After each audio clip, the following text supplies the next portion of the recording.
please rise for the Pledge of Allegiance? Pledge allegiance to the flag of the United States of America and to the republic for which it stands, one nation, under God, indivisible, with liberty and justice for all.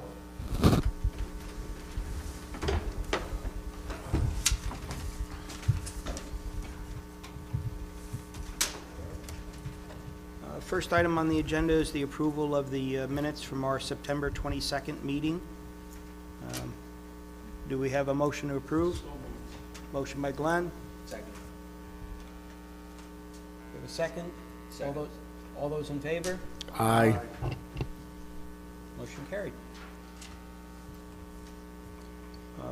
On the agenda, the first one, we're going to have a discussion of MTAG application, and this is just more to familiarize ourselves and how to move forward. Hello, everybody. I'm John Fielko, and I'm representing MTAG tonight.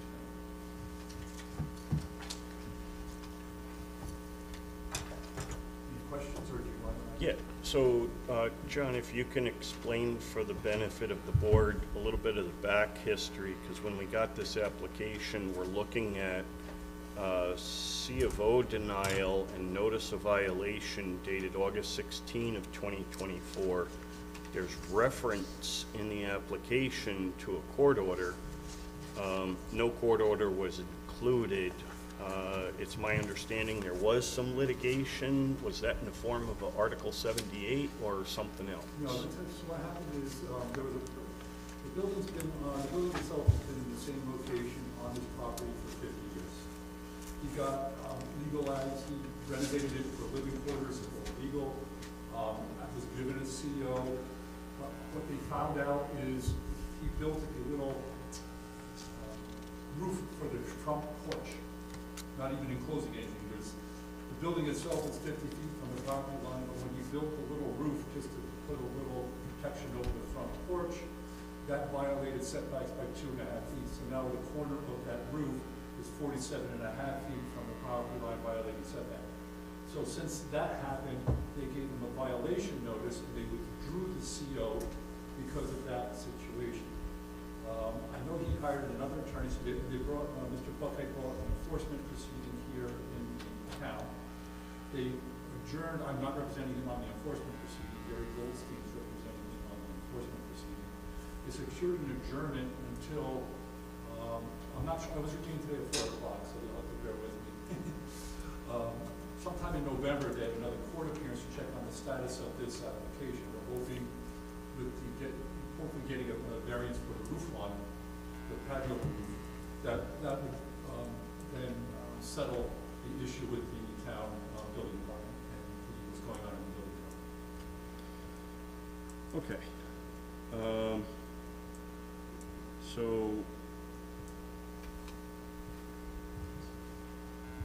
did by any chance Gary Goldstein provide any details with respect to any court orders that have been issued by the town court with respect to coming before the ZBA? It was under my impression that there was no court order, okay, that there was a pending case that's adjourned until hopefully this is resolved.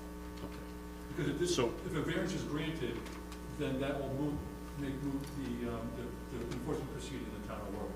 If it's not granted, then we're going to have to see what we're going to do to legalize the building. All right, so simply put, if this is not the result of an Article 78, all I had in the application was reference to a court order. I didn't know what the backstory and history was. So if it's not in reference to an Article 78, where the County Supreme Court is remanding it back to the ZBA for further adjudication, and the most recent notice of violation and or denial for an application for renewed certificate of occupancy is dated in August of 2024, then because there is no action that was taken by the building department to issue a formal denial that would give rise to appellate jurisdiction to this zoning board. This zoning board only has appellate level jurisdiction. It can only act in response to a denial, and that denial has to be dated within 60 days prior to the date of application. Since the most recent denial is dated August 2024, it's beyond 60 days. This board doesn't have legal standing to even hear the application. What the applicant would need to do is submit a new application for a certificate of occupancy to the building department, and based on the current litigation that's pending and the prior position of the building department, given that no variance has been granted, they would have to deny that certificate of occupancy request, and therefore you would have a legitimate and legal basis for this ZBA to consider that denial. And again, I apologize, I was That's okay. today at 4 o'clock. Sure, so no problem. I was running in here with an emergency here on a fire situation. Yeah. You know, so I will go ahead, I will reapply for a CO, get denied, within 60 days, bring an application for a variance. Correct. And then we can do some stuff. Correct. All right. I That sounds fine. appreciate your, the board's time, everybody. Thank you very much. Thank you very much. Thanks, John. Take care. Night, Joe.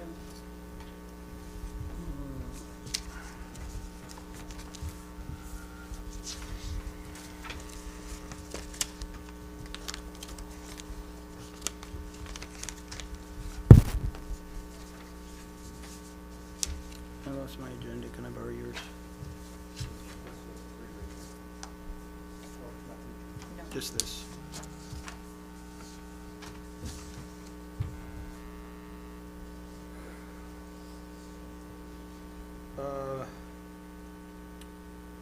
On the next one on the agenda, they are not here tonight. And this was your question on why she had to put it on the agenda. So, do you want me to read it and then? Yeah, if it's on the agenda, you can read the item, just identify what it is, and then we can just acknowledge that there was a request by the applicant to adjourn, Then I'll. or to continue it, rather. Okay, so the first item on the agenda is a continued public hearing dated from April 28th of 2025. Thomas Sibilla and Amy Sibilla regarding property on 7 Skysail Lane. Is there anybody here for that application? Because they did ask us to postpone it again. So I just wanted to make sure. Okay. The next item on the agenda is a continuation public hearing of John Turnbull regarding property located at 56 Pine Island Turnpike, Warwick, New York, 10990, in the SL district and designated on the town tax map as section 43, block 1, lot 17, for an area variance from the town code 164-47 C2E1 and C2H for a proposed 30 by 40 extension to an existing commercial building with a reduced backyard setback of 28.5 where 30 feet are required, and for an increased lot area coverage from 65% to 75% where 60% is permitted. And again, this is continued from the September 22nd meeting of 2025. Where we left off with this, we were waiting for a county response. And we did get the county response the next day. So, Yeah, so just for the record, we did receive a response from Orange County Planning Department, received September 23rd, 2025, and the county had no specific comments, and their recommendation is a local determination with no other comments or recommendations. did you have anything to add? Because I just had one slight change in our discussion that we had last.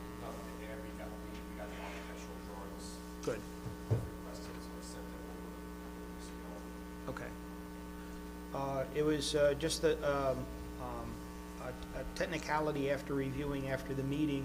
We looked at the, you had a name for it again, it was an alley? Yep. So give me 1 second, I'll pull that up. Right. We looked at that, which was different from what the building inspector had wanted, but after reviewing it, we have a property line. We have the one business along with the house, and then this other business. It's a property line, and I have a hard time saying that it's an alley between them, because it's nowhere is it indeeded, mentioned. There is enough room at 12.5 feet for to get around the building from that side. I know that the properties are somewhat sharing that drive in and out, but it's technically not an alley. So the building inspector's determination, I would have to go along with, in that we needed a side yard setback, which was the original application.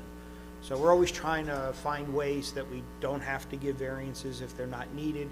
But in this particular one, it's, you know, I don't see any issues with it, so we'll just go along with the original with that variance.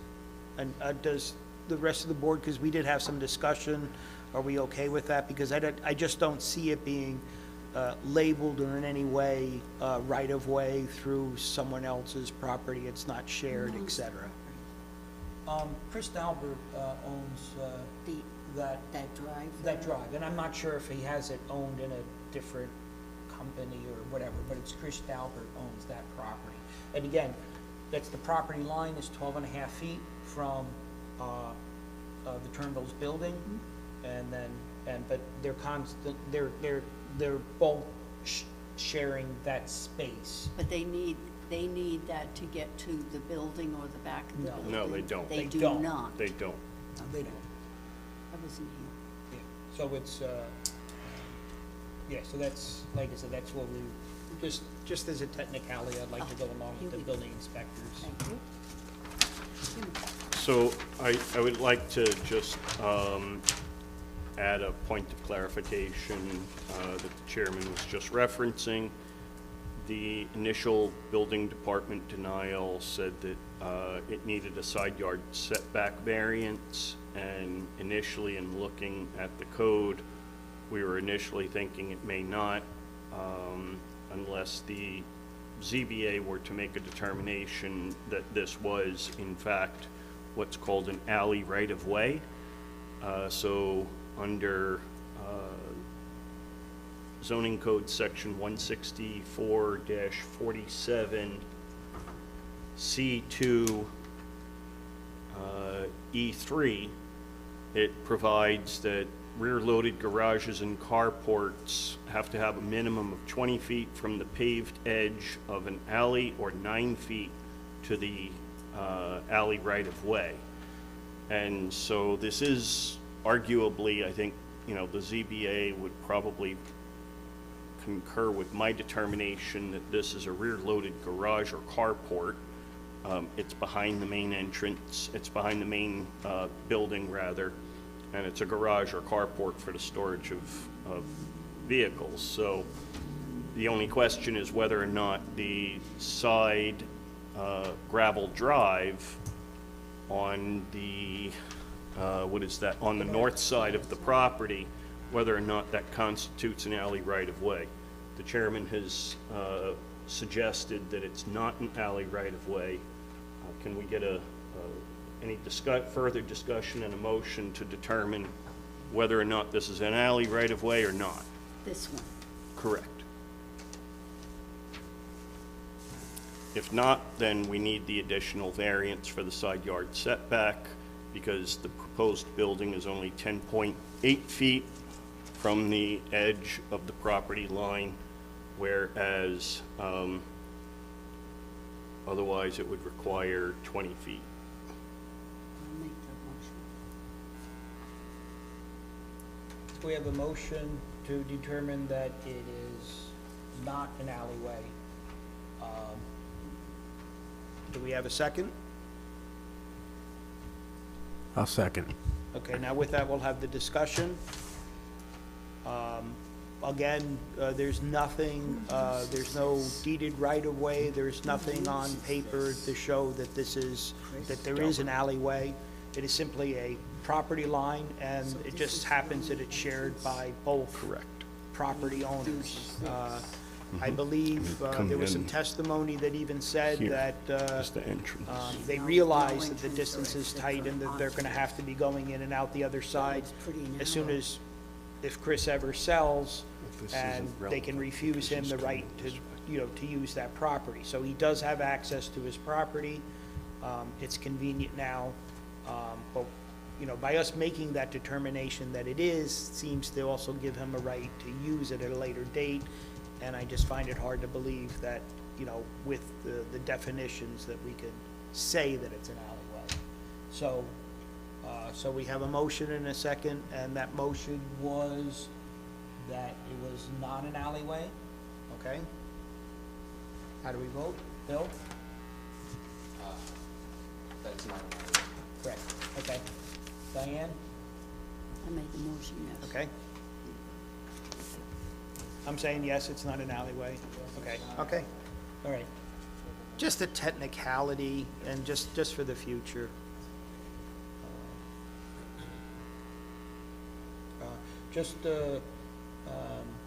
If we can just remember too that in the application, the way that the building is sit on the property, they're going straight back, but the building then is cocked just a little bit that allows it to be closer at that back corner. Okay. Other than that, nobody else, we really didn't have a problem with any of the rest of the variances. We were really just waiting for that county response. Before I close the public hearing,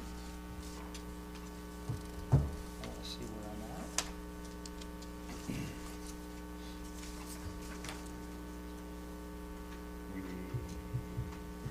The applicant's supposed to provide his architectural renderings, which they did submit them. Okay. Let's see.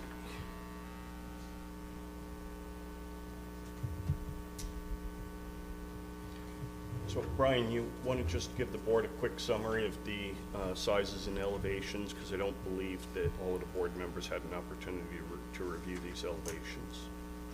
So I have 11 by 17. Let's bring, and we'll just, So with the addition, I think the square footage is going to be a little bit over 2,800 square feet. And it's being built so we can store his well drills.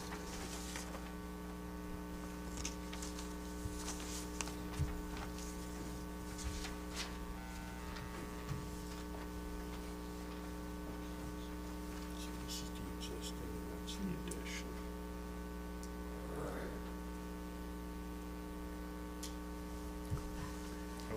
Yeah, sorry.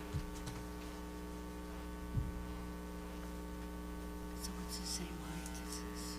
It's actually lower than the existing building. Slightly lower. Is there an elevation on it? What's too big? Doesn't say. Thank is you. that done and going? I'm gonna take a quick look. Brian, I have just another technical question for you and Jeremy. Doesn't say to.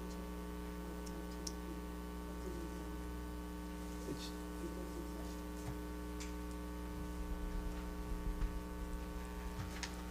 There's nothing on here that tells me the height of the museum.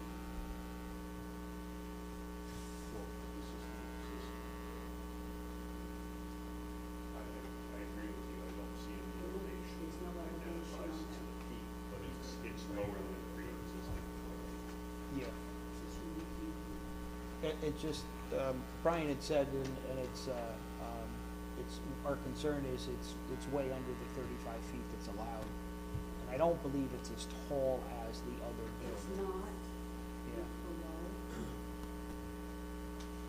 But it doesn't show it on here. So this is for you, Jeremy and Brian,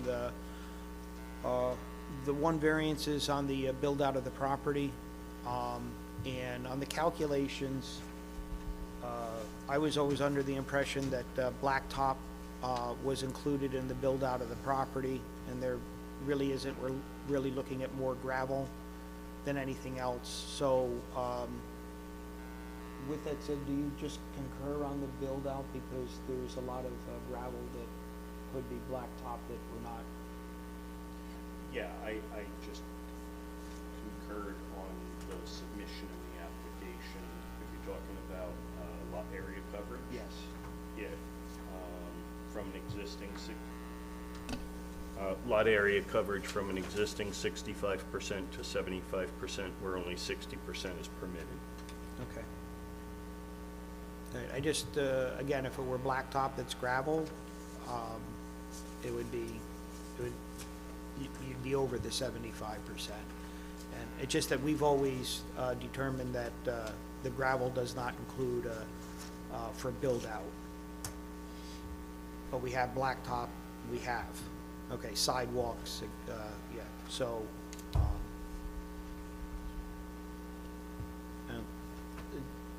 it's just something, John, just going forward on, if you're gonna blacktop, which is like the greatest thing in the world, your build-out is gonna be more than the 75% for the variance that we're giving. You'd end up coming back to us. So, we're just looking at the gravel as being, what's the word, non-permeable, and not as a build-out. Non-permeable, yeah. Permeable. Permeable. Yeah. Okay. And that's 75% on counting that gravel that's being Included. Okay, I'm including this whole front parking, and half of the county road is property, I'm counting that, and I'm counting the gravel out of that. okay, So I wasn't looking at, okay, because I can say gravel. Lot this is fine. okay. Anybody else want to see this?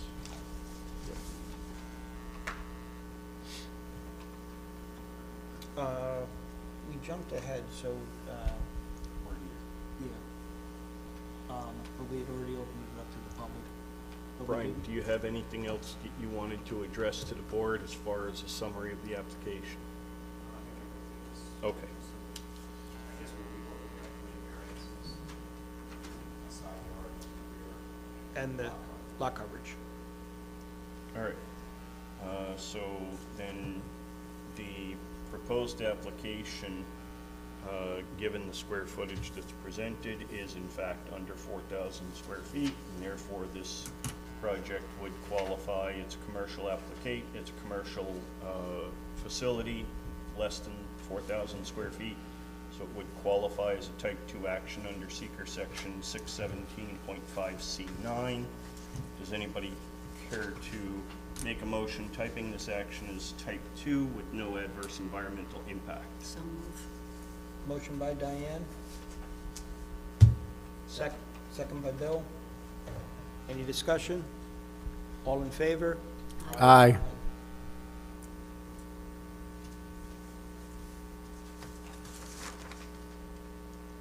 All right, the zoning board needs to determine if site inspection is necessary.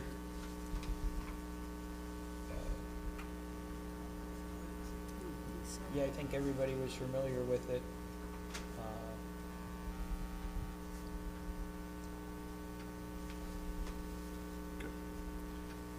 So that's a no. ZBA to consider any use restrictions and any other conditions to be imposed. The one recommendation that we do have from the building department is that certified architectural plans in substantial conformity to the renderings provided to the zoning board of appeals must be submitted to the building department prior to issuance of a building permit. Any concern or problem with that condition? Okay.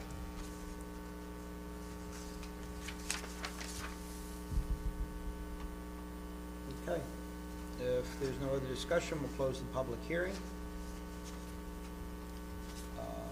Any other discussion? I mean, we talked about a couple of things, changed a few things, but for the most part, we were all on board, and just waiting for the county. Is there any more discussion? Okay. Can I go through your 5 criteria? All right, so in considering area variance, the zoning board of appeals has to consider 5 statutory criteria. And the first one is, will an undesirable change be produced in the character of the neighborhood or a detriment to nearby property be created by the granting of the variance requested? The applicant states no, and the reason given is the business has been around for over 30 years. The proposed addition will eliminate the need to park their new dwelling rig outdoors. Does the board agree with the applicant that this will not produce an undesirable change in the neighborhood or a detriment to nearby properties? Agreed. Also, the building's directly behind the other building. You could drive by and not notice any changes. Question number 2. Can the benefit that the applicant seeks be achieved by some feasible method other than variance? The applicant states no, for the reason given the lot is small and contains a portion of Pine Island Turnpike. The existing building and gravel area take up more than half of the property. Does the board agree with the applicant? Yes. Yes. Question 3. Is the requested variance substantial? The applicant states no. The reason given, the rear yard variance is only 1.5 feet, 28.5 feet where 30 feet is allowed. The lot coverage is 75% where 60% is allowed. Does the board agree with the applicant that the variance is not substantial? No. No.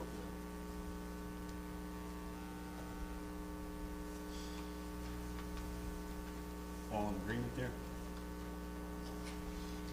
Will the proposed variance have an adverse effect or impact on the physical or environmental conditions in the neighborhood? The applicant states no, for the reason given, the business has been around for over 30 years with 65% lot coverage. Adding a 30 by 40 addition will not have an adverse effect or impact on the physical or environmental conditions in the neighborhood or district. Does the board agree with the applicant? Yes. Yes. Number 5, is the alleged difficulty self-created? The applicant states yes, for the reason given that the applicant is proposing to build the 30 by 40 addition to store a new drilling rig. Does the board agree with the applicant that the difficulty is self-created? Yes. Yes. Brian, before we get a motion and we vote, just going forward, so I know on some of these applications,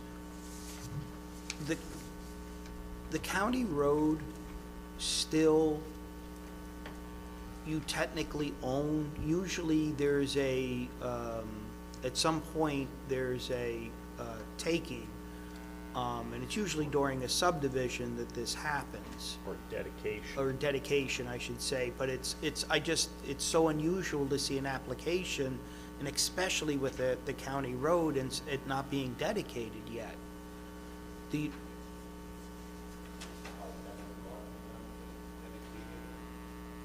Okay. That it is, So it's pretty much all those properties along the property line to Albert's across the. yeah. I mean, the unusual part is when we're giving a variance for a front yard setback, well, technically now it's, usually to the center of the road. So, okay, it's just odd. We don't see it often.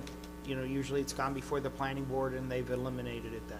Okay. So, on this particular application, no, we're not giving a front yard variance. Yes. It's not necessary. Yes, So, just wanted to make that clear for the record. yes. It's, the only thing that it would really affect is the build out on the property. But, again, it's odd. We usually don't see that. Okay, would anybody like to, make a motion? So, we have a published, the published advertised request for a variance included a reduced backyard setback of 28.5 feet where 30 feet is required, and an increased lot area coverage from an existing 65% to 75% where 60% is permitted. Given the board's determination earlier this evening that the adjacent drive next to the property to the north of the property is not in fact an alleyway, and the building department's denial of the application based on not meeting the side yard setback to that property line, we would need to amend the application in order to consider a side yard setback of 10.8 feet where 20 feet is required.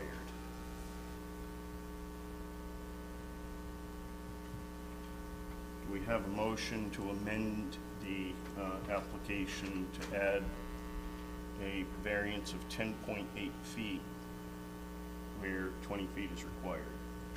Is it 10 point, that's what it is 10.8. Correct. So it would be 9, the variance would be 9.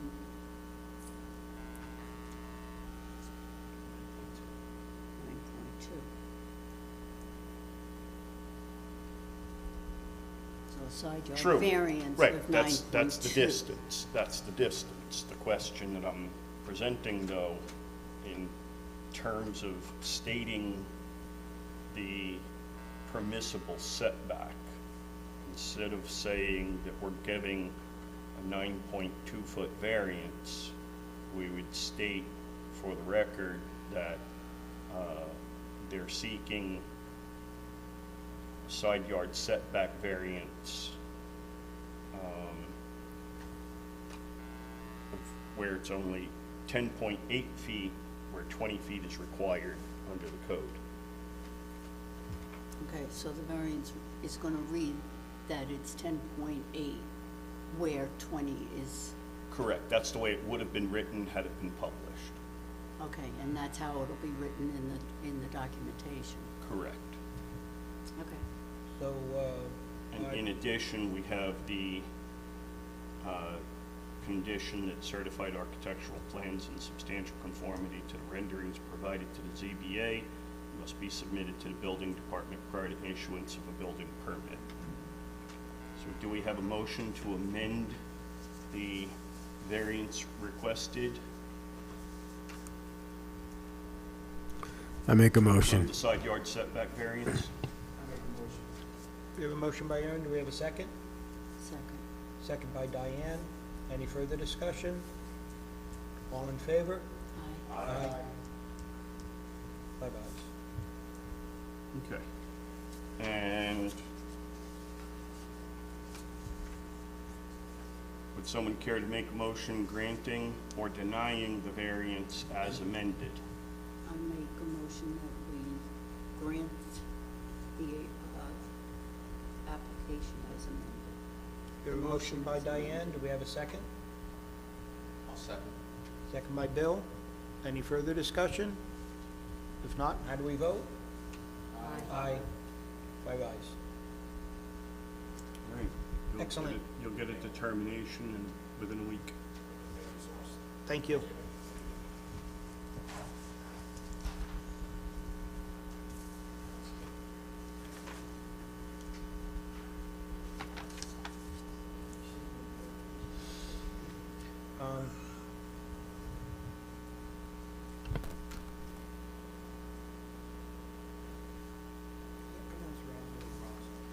I'm sorry. I'm not sure, Grasso. No, thank you.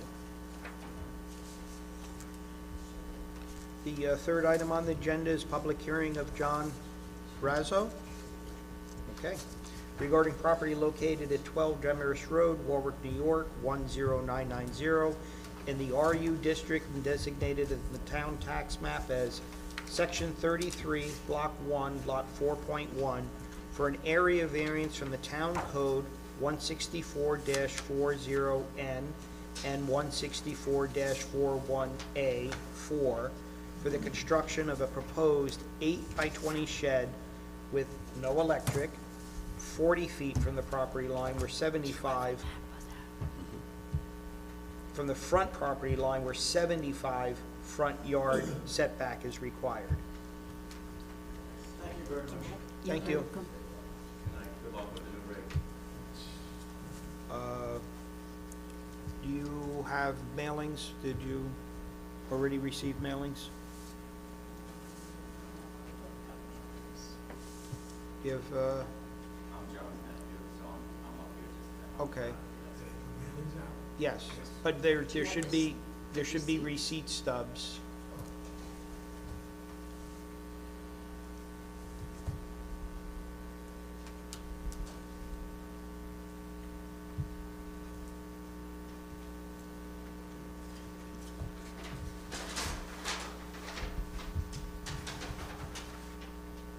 Perfect. Oh, we want to start this shit up here. What is your name? Joe, call me Joe, E-I-C, call me. If For you, John I Russ? heard you guys asking about Rasso or Rick. Yeah. So it's Rasso. Okay. R-A-S-O. okay. That's how you pronounce it. All right, if you can just tell us a little bit about the application? Okay, so, the shed he's asking for is, 40 feet side yard, setback, and 30 feet front yard setback. He's looking to put the shed in the front of the yard. The access being 73 years old. The shed, 74, sorry, 74 years old. I would try to stay on there. The back grade, Chris Albert did some, my uncle fixed up the house and did some paving and some work around the house, looking to put up a shed in the back. Chris Albert did some, the elevation was a lot, the grade was a lot steeper in the back, there was some trees in the back, so, he's asking for the shed up front, easy access, easier access to the road for him, the snow, and he wasn't looking to change the grade in the back, on the back, and put the fence. And there's 2 trees close to the house, so we figured, and, he's asking, that's the best spot that he believes where the shed would be able to go. And with those setbacks, we got a denial from the town, from the building department, and we have no further variance. Yeah, this shed is a 8x20 shed, with no electric. So, just wanted to provide some additional context for this application. First of all, there's no known building department violations. There was no GML 239 referral required because there were no proximity triggers. The initial denial letter from the building department was for a permit for a shed size of 12 by 24 with no electric. The applicant, in submitting their ZBA application, requested a smaller building size instead of 12 by 24, 8 by 20 for the shed dimensions. The application that was submitted, dated August 25,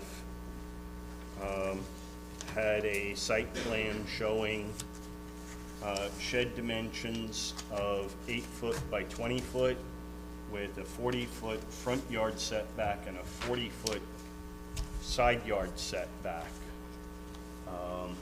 And subsequent to submitting this application and I believe subsequent to the actual publication of the public hearing notice, the applicant submitted an amended request requesting, instead of a 40-foot front yard setback, they were looking for a 30-foot front yard setback. So we have a published public hearing notice requesting an 8x20 shed with no electric 40 feet from the property line where a 75-foot front yard setback is required.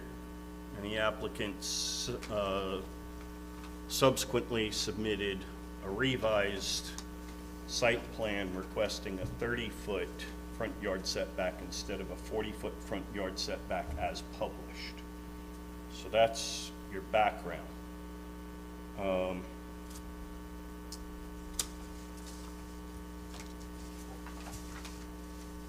Anybody have any questions on that before we move on? What is the reason for moving it closer to the main road? So, the original plan was a 12 by 24 coastline, trying to find out cost for the shed. My uncle started wanting to looking around and he found one that was more cost effectively, so we went with an 8 by 20. That's when I started getting involved. And when I measured and I was helping him out with the application, my uncle originally measured from the street back to where the shed was. Oh, okay. And when I looked at the survey, it's from the property line from the street is 10 foot. We did have a survey, so it was marked out, so I was able to measure it from the property line to the shed, not from this road to the shed. So that was a 10-foot difference, and that's where I went from 40 to 30. And the reason you wanted it closer to the road and not further back on the property was because of this slope? Slope, grade, elevation, the elevation changes a lot steeper, and there's also 2 chestnut trees Ah. right past the house that I don't he blame doesn't you. wanna cut 'em down, so.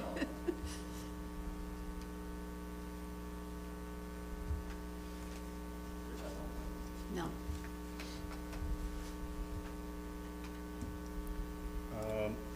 All right, any other questions on the modifications proposed by the applicant before we move on to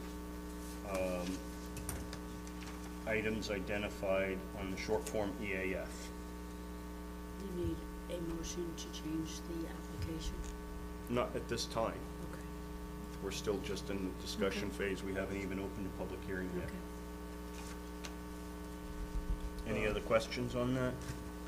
No, you can go through on the EAF. Okay. So, addressing the environmental assessment form.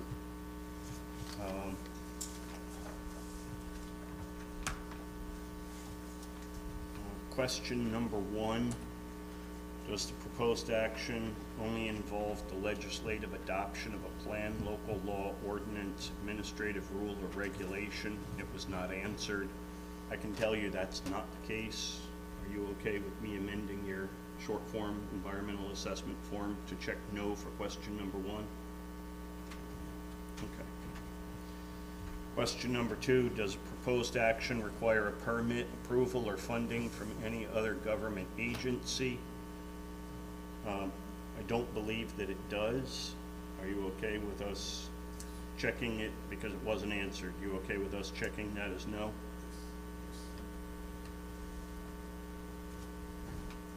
Question number 5, oh wait, one second. There were 2 in here.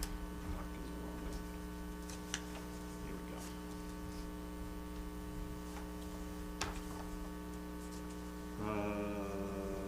Let's see. Question number 5A, is the proposed action a permitted use under the zoning regulations? It's a shed, it's residential property. I believe it is in fact a permitted use. Are you okay with us answering 5A is yes? And is the 5B, is the proposed action consistent with the adopted comprehensive plan? It's a shed that's under the maximum size permitted under the zoning code, so I don't see how it would violate the comprehensive plan unless one of the board members feels otherwise. Not at all. Are you okay with us checking answer 5B as yes, it is consistent with the adopted comprehensive plan? All right. Question number 12B, just wanted to note for the record that The EAF mapper software automatically filled in yes to the question of, is the property, site, or any portion of it located in or adjacent to an area designated as sensitive for archaeological sites in the New York State Historic Preservation Office, SHPO Archaeological Site Inventory. It states yes. I checked SHPO's website on this just to find out, and that's simply because there was a prior determination for this property, and it was deemed not eligible for listing on the state or national historic register. So that is the only reason I could find on the SHPO website for that to state yes. And question number 13A. Does any portion of the site of the proposed action or lands adjoining the proposed action contain wetlands or other water bodies regulated by a federal or state or local agency? And that one is also marked yes. Could you explain to the board what wetlands are associated with your property? It's not my property, it's my neighbor's property. Mine goes from the lake is further down than my property. Mine ends before the lake, or the pond. All right, so where would you say the edge of the water is in relation to your property?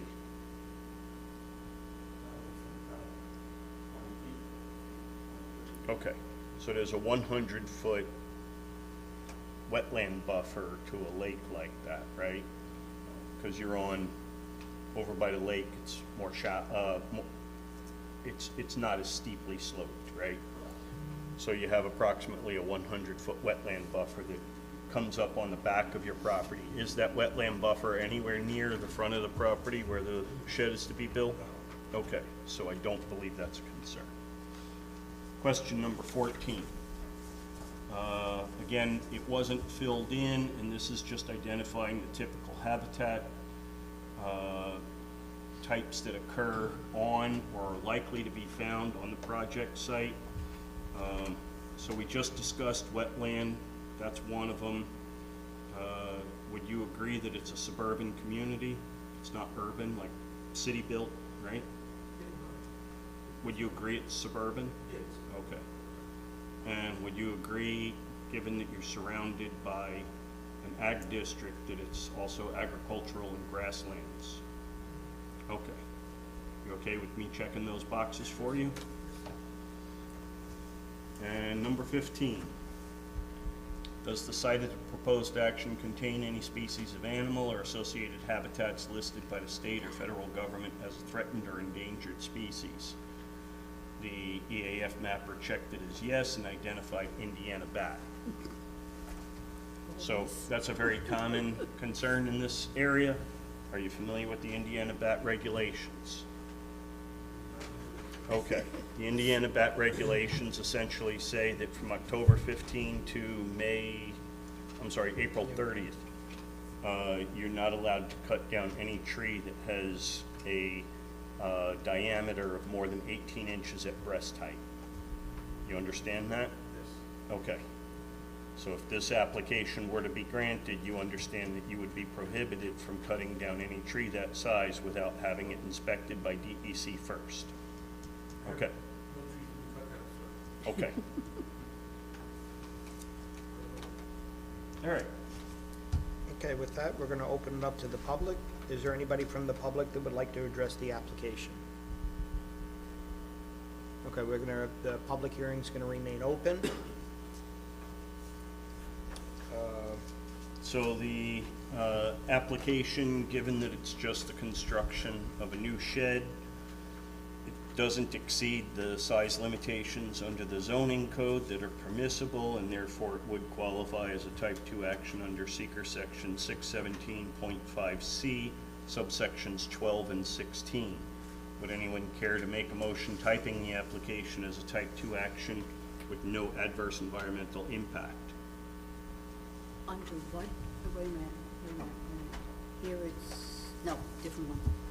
I agree. You So make the move. motion, Diane? Yep. Diane made a motion. Is there a second?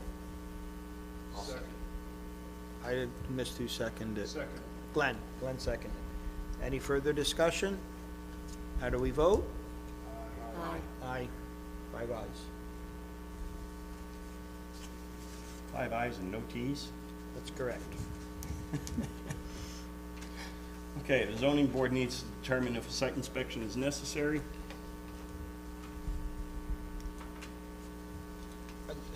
I'm familiar with Demarest Road.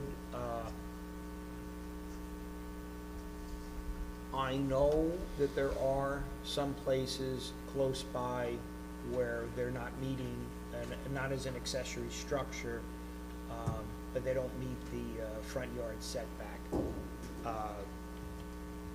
I'm gonna leave it to the other board members if anybody has something different to say about that area.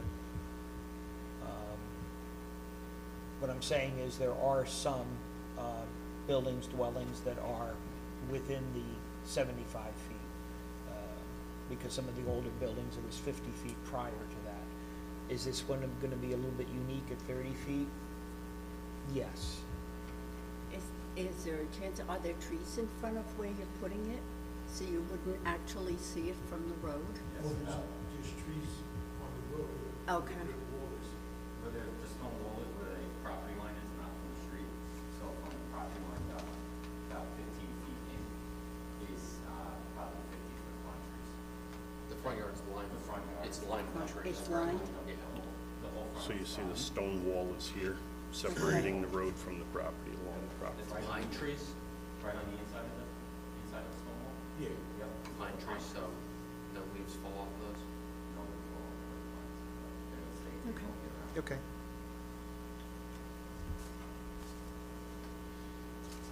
All right, zoning board to consider whether any use restrictions or any other conditions need to be imposed.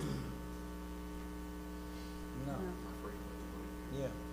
he's not gonna put a bathroom in it. Right. If there's no more input from the public, we're gonna close the public hearing.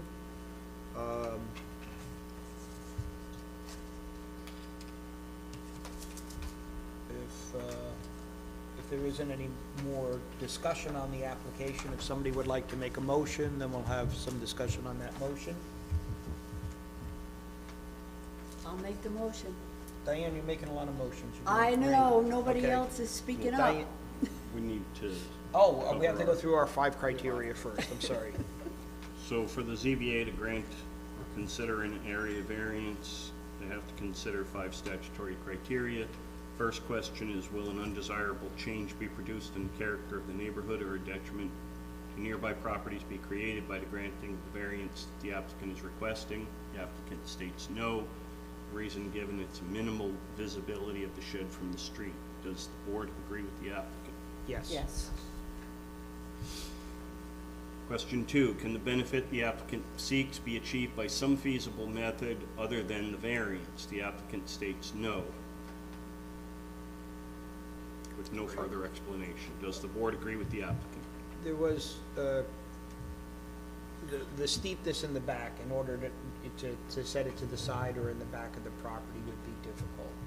Putting in the front, makes sense, that was, discussed, so I'd have to agree with the applicant. Agree. Board agrees?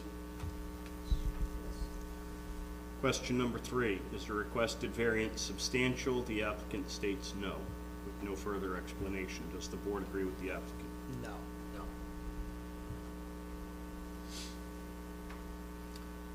Question number 4, will the proposed variance have an adverse effect or impact on the physical or environmental conditions in the neighborhood or the district?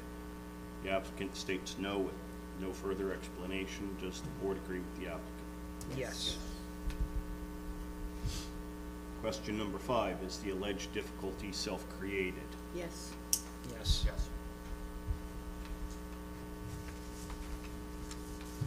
All right. Okay, after going through that again, and Did, Diane, you did make a motion? Would anyone care to make a motion granting or denying the variance as advertised? I make the motion that we grant the, as advertised. Oh, sorry, Grant the application. sorry, 1 second. Okay. I need to correct my question. The applicant, as stated earlier, has amended their application since it was advertised for a 30-foot front yard setback as opposed to the 40-foot front yard setback that was advertised.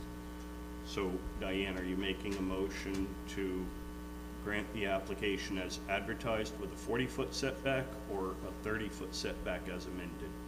30-foot as amended. We have a motion, do we have a second? Second. Second by Glenn. Is there any further discussion? If not, how do we vote? Aye.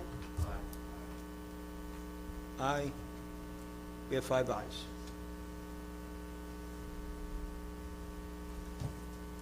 All right. Okay, We'll get your determination in about a week. Thank you, sir. thank you. And who seconded that? I got Diane made it. Glenn, Glenn, Sorry, I missed that. I had to think about it. Making notes.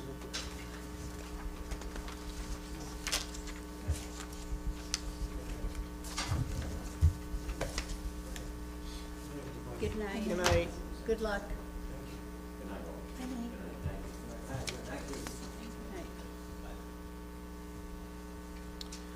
night. Night. Fourth item on the agenda is Brady Irrevocable Trust, Mary Jane Barina,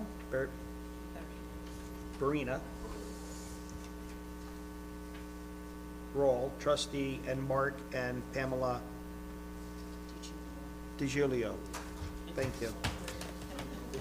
Regarding property located on 8 Bowen Road, Warwick, New York, 10990, and 204 Brady Road, Warwick, New York, 10990, in the MT District, and designated on the town tax map as Section 64, Block 1, Lot 75, and Section 64, Block 1, Lot 76, for area variances from the Town Code 164-40N and 164-40C for a proposed 3-lot subdivision where Lot 2 at 3.8 acres and Lot 3 at 2 acres do not meet the 5-acre lot area, and where the newly proposed Lot 3 only has a lot width of 272 feet where 300 feet is required. Brian, state your name for the record and the mailings. Got them? Okay. And if you tell us a little bit about the application. So this is a proposed 3-lot subdivision. So right now, there's 2 existing lots, 204 Brady is a little over 7 acres. 88 Bowen Road is just under 5 acres. And the applicants are proposing to subdivide it best they can to give equal amount of land to each of the 3 lots, but due to conservation easements, it's difficult to do that. So right now, proposed lot 3, which will be off of Bowen Road here, it will actually connect kind of the Brady Road. That one will be about 3.86 acres. Current 88 Bowen Road will go down to 2.054 acres, and then 204 Brady Road These are all together. will be 6.36 acres. Okay. So I know the map before was kind of, a lot of lines going together, so, the red lines are the proposed lot lines, and here you can see the dark lines are the existing. Okay, so the first question I have, this is before the planning board, Yes. and the planning board, Yes, it is. the planning board can't go ahead further because they're creating substandard lots. Yes. Okay, so with that said, the first one, did the planning board have any comments? Planning board from the start of it, they're all in favor of it. There are several lots up on Brady Road and Bowen Road that are 3 acres, 2 acres. There's one up there that's 1.4 acres. So they had no negative comments towards it. They said, get your variances, the whole way get your variances, get them, come back to us, and pursue houses. So on that note, for the record, included in the application is a letter from Planning Board Chairman Benjamin Astorino dated September 18, 2025, directed to the Town of Warwick ZBA.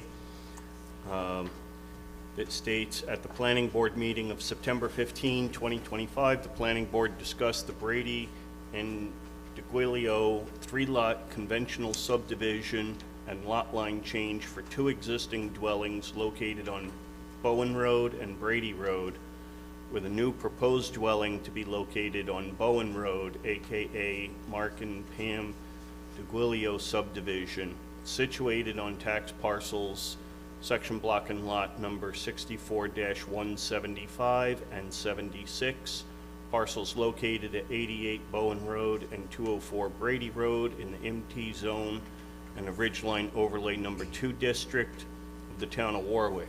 The Planning Board came to a consensus on referring the application to the ZBA for area variances needed for lots 2 and 3, lot area, and lot 3 minimum lot width. The lot 2 front yard setback is an unchanged existing non-conforming measurement. Relief may be sought by applying to the Zoning Board of Appeals. Yours very truly, Benjamin Astorino.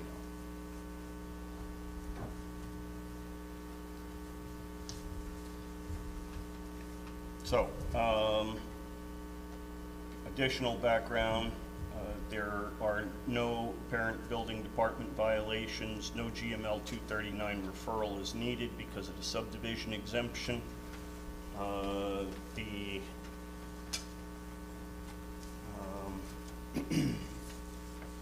applicant needs to address environmental concerns on EAF. Question 13A. Give me 1 second. Does any portion of the site or the proposed action or lands adjoining the proposed action contain wetlands or other water bodies regulated by a federal, state, or local agency? The EAF form states yes. Can you just describe that for the benefit of the board? Yes, there's the Brady Ponds across the street. It's well over 500 feet from any ground disturbance. The only ground disturbance that's going to happen is down Bowen Road at the proposed lot, which is quite a distance away from any wetlands. Okay, thank you. Okay, if there is anything else, we're gonna open it up to the public. Is there anybody from the public that'd like to address the application? So there's 2 letters from neighbors. Brady's speaking in favor of the subdivision.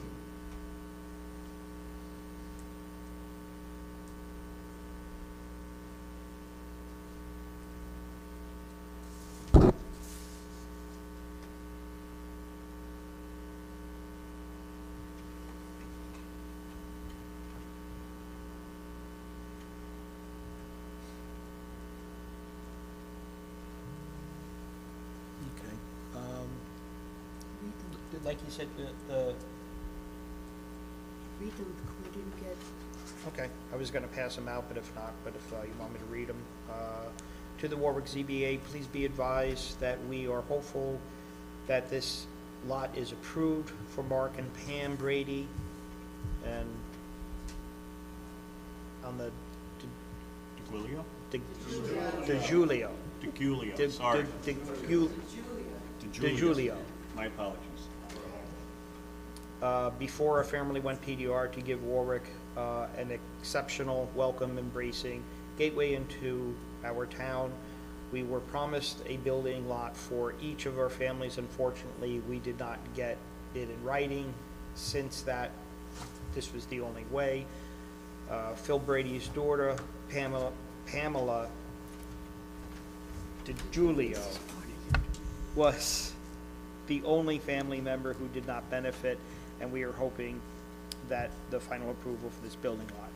Thank you in advance for this cooperation in the matter.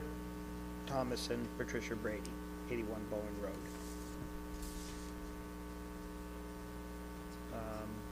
This one is from Kimberly Villaroso, dated October 27th, 2025. Dear Mr. Malasay, my name is Kimberly Brady and I live at 83 Bowen Road with my 3 children.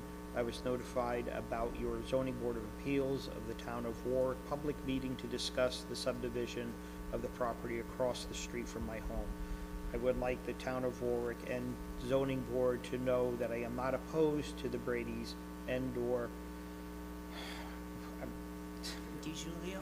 DiGiulio creating this building lot. I would be in favor of having them as neighbors. Please feel free to reach out to me with any further questions. Sincerely, Kimberly Brady. Okay. I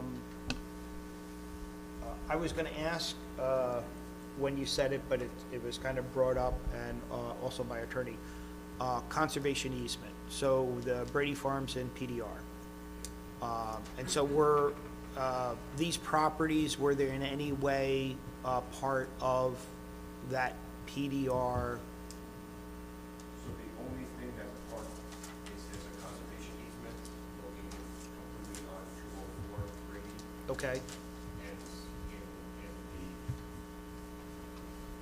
the legal description stuff of that conservation area, that cannot be subdivided. So that's the reason we can't give lots 2 and 3 more land, because we cannot subdivide that conservation easement. So that conservation easement has to stay completely on 204 Brady. So that's why the other 2 lots were a little bit smaller than what we could have had if there wasn't a conservation easement. Okay. I just, at this point, does anybody else have any questions on this application at all? No, it answered my question to the attorney. Okay. I guess the only one that I have as a question you somewhat had helped in an answer is,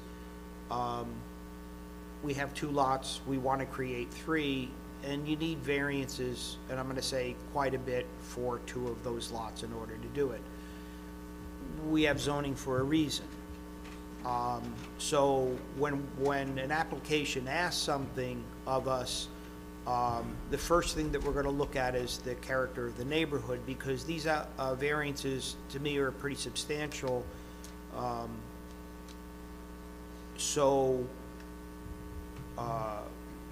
And I only know this, because I looked at the tax maps to see that it's not unusual for this area to have lots of that size. We're in a mountain residential, and it's how many acres? 5. Okay, but there are a lot of applications that aren't close to 5, which strongly helps a determination in granting a variance, because the character of the neighborhood isn't going to get changed. On the flip side of that, we're next to a huge piece of property in PDR. To have further subdivisions and smaller lots around the PDR property, I never thought was the intent going forward, especially because they have the restriction on the one piece of property. So, again, I don't like to give variances and substantial ones to create 3 lots when 2 already exist, but the character of the neighborhood does show that we do have smaller lots in the area. So does anybody have any comments on that? I mean, it's a pretty obvious question. An application can come in and the person can ask for just about anything, but in us giving a variance, we do have some guidelines, and that's the reason that I brought it up. These are all little lots. So just for additional context for the record, I've opened the Orange County GIS map that shows not only the conservation easement shown, So those are all lot areas that are in there, that are smaller. You should have had that in the application. Thank you. so I've opened the Orange County GIS map showing the lots that are to be subdivided and the conservation easement on one of the lots. And just want to note for the record that immediately adjacent on each side on the opposite side of both Bowen Road and Brady Road, there's a much larger conservation easement area on both sides of the road that makes up one large contiguous section of conservation easement. And along both Bowen Road and Brady Road, from the intersection, going away from that intersection of the two, in each direction there are numerous small existing residential lots along both roads. I'm happy to share this with any other board members that would care to see.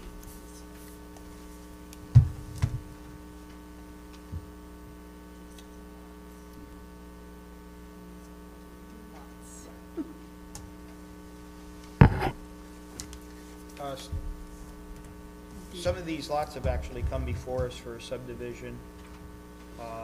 But I'm gonna read through them only because it's very important just to show that some of the size of the lots are close by in that area.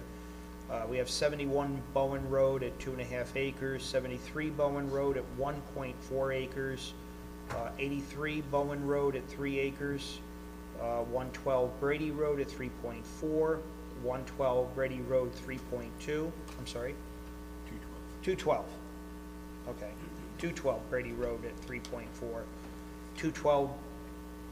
216 Brady Road at 3.2, 181, that's Tower Lane, correct? Okay, at 2.9 acres, 201 Brady Road at 3 acres, and 220 Brady Road at 2.7 acres. So, I know at least one of those has come before the ZBA because they needed a variance, and I believe actually two of them for that lot size.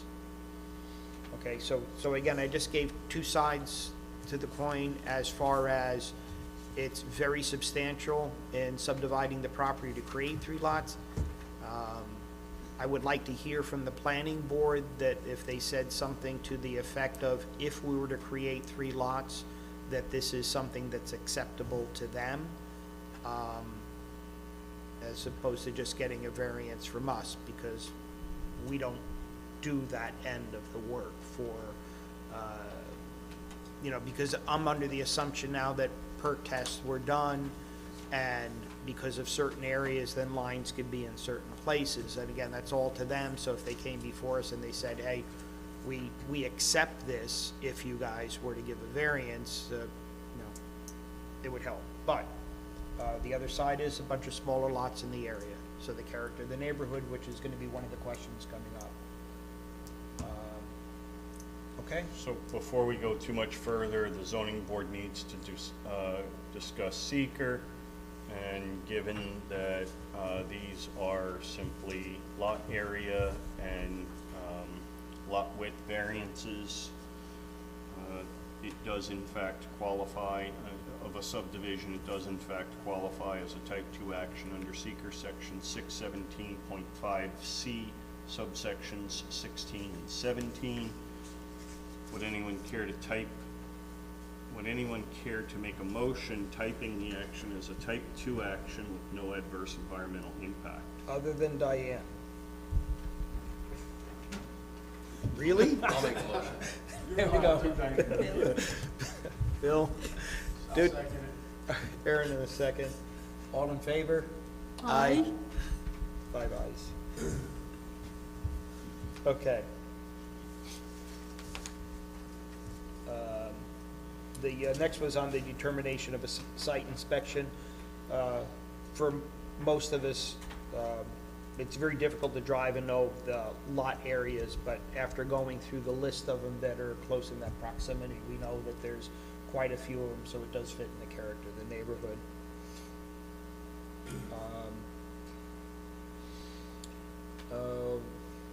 The next one on to consider any use restrictions or any other conditions to be imposed. The planning board, because it's a new subdivision, will probably take care of most of the things that we're not accustomed to on things like this. Does anybody else have any other questions or comments before we close the public hearing? Sure. Okay, I'm working on it. So, I don't know when this was determined, but I know that Richard Brady had come before the board and subdivided a piece, which he had stated, where this documentation is, that farm is grandfathered in under the 3-acre subdivision. Not the 5-acre non-residential that was changed to back in 2000. So it was brought to our attention that there is a grandfather clause. That's why we came again. That's why we came, because we did this years ago, and we got denied. And we did it right when they changed that zoning to 5 acres, which used to be 3. And we got denied, and that's why we came back, because Rich came to us and said, you're grandfathered in under the 3 acres. And that's why he just did the lot on Tower Road for his daughter. Yep, Yep. I remember. And this is definitely familiar. I remember this before, but I just can't, and it's more of a question for a lawyer, though, on something being grandfathered in with with that 3-acre zoning.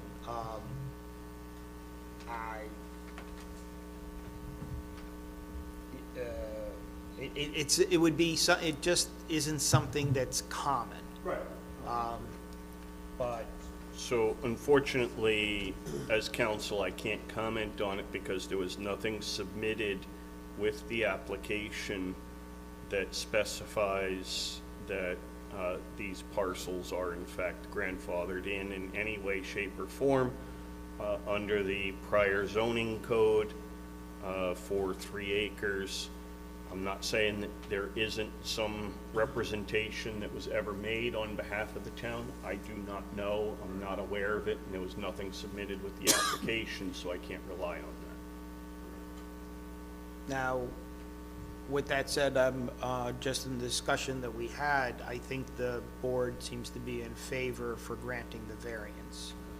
And I just, I don't even know how, once we have a zone change, I don't know how something can be grandfathered that the lots can be. I've never, Right. and again, I've heard this before, and yours isn't the only application. There was another one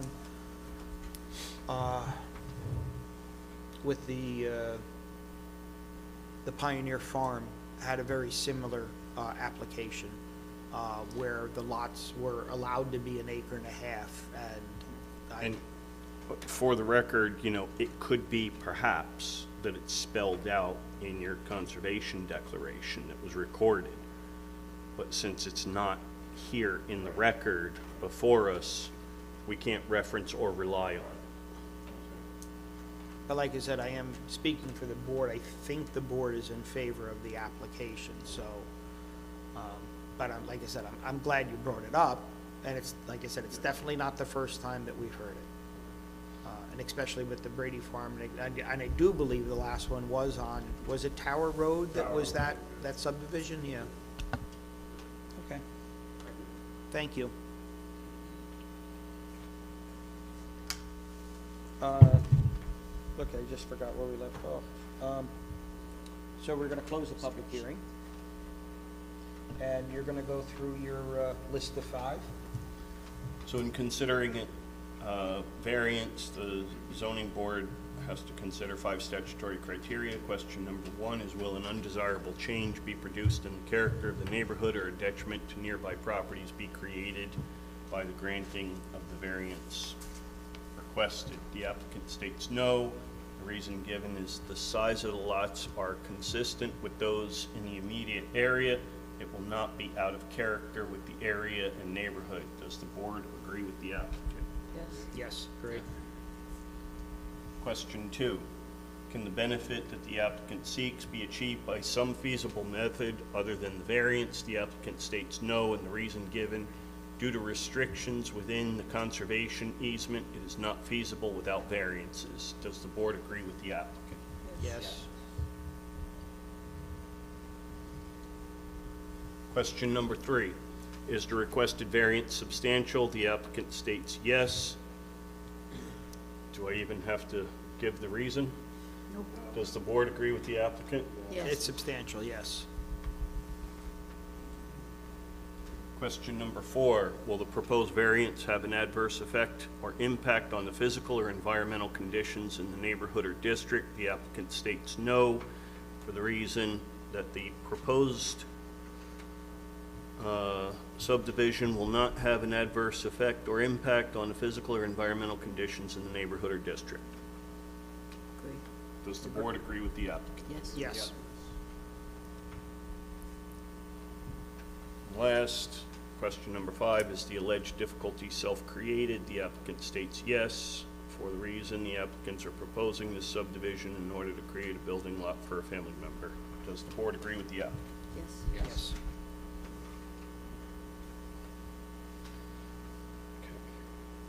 Okay.